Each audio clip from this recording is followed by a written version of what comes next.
Soccer returns to Marketsfield this weekend. The 2023 season of the League of Ireland kicks off at 7:45 this Friday.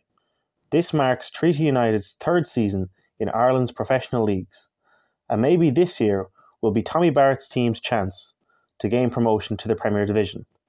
I caught up with the manager and his star striker, Enda Curran, as they finished their pre-season training, ready to begin the league. Of course, the team is always looking forward for promotion, but how do you think you'll do this year?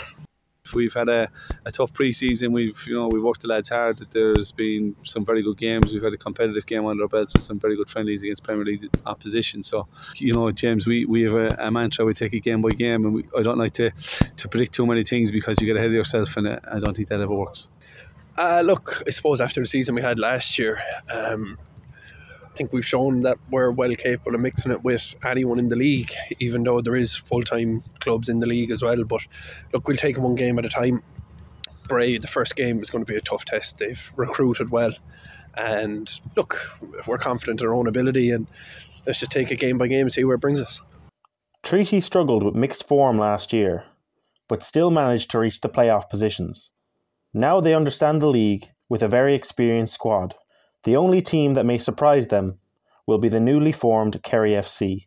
And now with Kerry FC being the new team in the league, what do you think of them as an unknown prospect? Yeah, look, they're going to be, they're going to be well organised. Billy Denny, he's a good coach. I coached Billy a few years ago when he was at Limerick FC, but he's a very good coach. He's in the league with the 19s for a while now.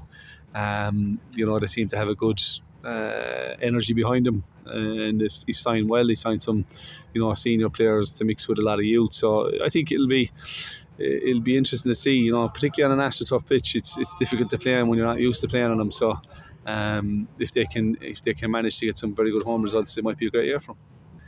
Oh, well, look, I suppose look at what happened the first year here with Treaty. It's an unknown entity. Anything can happen in football. It's 11 lads against 11 at the end of the day. And look, I know Billy Dennehy from playing against them throughout the years, and he'll have them well drilled, and they'll be looking to get the ball down and play. Treaty kick off their season with a tough test at home against Bray Wanderers. The only thing that the Blue Army can be sure of is that the team will be looking for goals. Everyone likes a goal, don't they? So I think you prefer more goals because you're going to win more games. If it's clean sheets, you could end up drawing games. So the more goals, the better. Well, I think goals is kind of what they've become accustomed to here. So look, hopefully just try and stay fit as long as possible, and hopefully the goals will follow then. Obviously, you have to have that structure where you're defensively solid as well. So certainly, I think, but for the crowd and get more crowds in, we want more goals, of course.